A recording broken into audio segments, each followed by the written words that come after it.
সার্বিক বাংলাদেশ তৈরি করবার জন্য এদেশের আপামর জনগণকে সাথে নিয়ে বিভিন্ন সময়োপযোগী সিদ্ধান্ত নিয়েছে। আজকে সময়োপযোগী সিদ্ধান্তেরই একটি হচ্ছে বিক্ষোভ মিছিল। আপনারা অবগত আছেন, গতকাল গোপালগঞ্জে এনসিপির একেবারে শান্তিপূর্ণ সমাবেশে উস্কানি দিয়ে ফ্যাসিস্ট আওয়ামী লীগের দোসররা যে চিন্তার পরিচয় দিতে চেয়েছে তার জবাব আমরা দিতে চাই।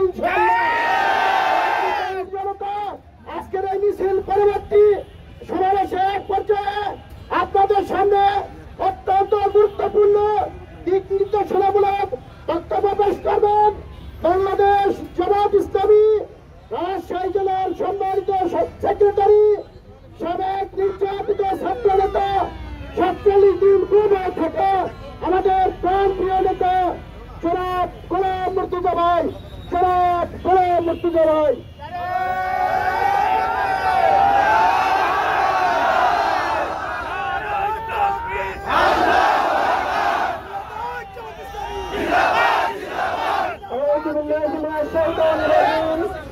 বিসমিল্লাহির রহমানির রহিম।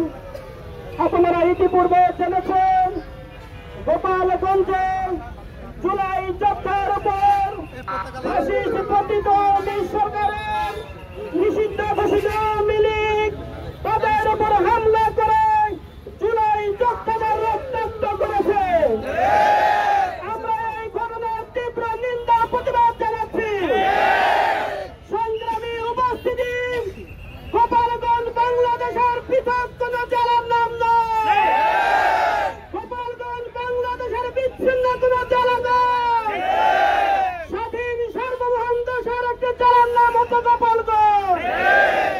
সেই গোপালগঞ্জে জুলাই যোদ্ধাদের আহত করা হয়েছে, জুলাই যোদ্ধাদের রক্তাক্ত করা হয়েছে। আমরা মনে করি গোটা দেশ থেকে পতিত ফ্যাসিস্টরা গোপালগঞ্জে আশ্রয় নিয়েছে।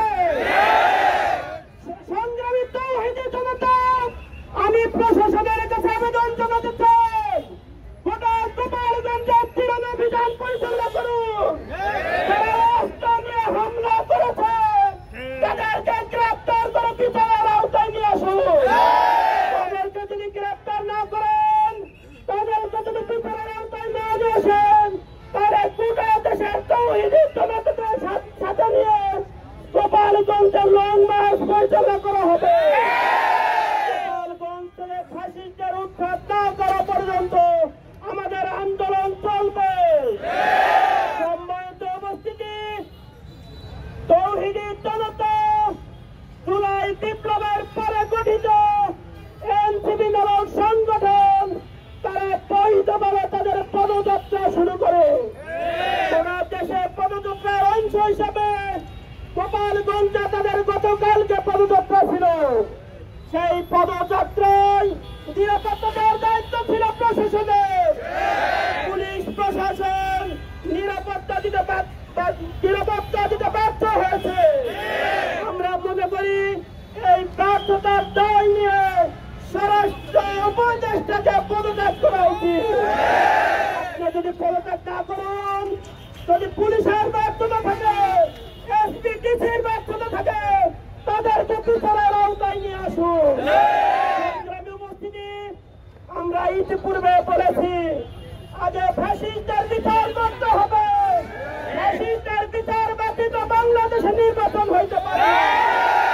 আপনারা গতকালকের অবস্থায় দেখেছেন প্রশাসন সম্পূর্ণভাবে নির্বিকার ভাবে বসেছিল। যদি প্রশাসনের এই অবস্থা হয়, সন্ত্রাসীদের কাছে যদি আত্মসমর্পণ করে, তাহলে বাংলাদেশে নিরপেক্ষ নির্বাচন হইতে পারে না।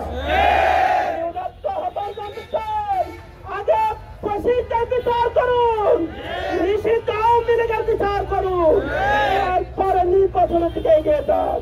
সংগ্রামী তৌহিদি জনতা, এই দেশকে ফ্যাসিস্ট মুক্ত করার জন্য, আওয়ামী লীগ মুক্ত করার জন্য জুলাই যোদ্ধাদের সাথে আমাদের ঐক্যবদ্ধ হইতে হবে। গোটা বিশ্বে, গোটা দেশে ইস্পাত কঠিন ঐক্য দরকার। এই ফ্যাসিস্টদের বিদায় করতে হলে ঐক্যের কোনো বিকল্প না। আমরা ফ্যাসিস্টকে তাড়ানোর জন্য গোটা দেশের মানুষকে নিয়ে ঐক্যবদ্ধভাবে আন্দোলনে ঝাঁপিয়ে পড়ি। এই উদাত্ত আহ্বান জানিয়ে আজকে আমার বক্তব্য এখানে শেষ করছি। আসসালামু আলাইকুম ওয়া রাহমাতুল্লাহ।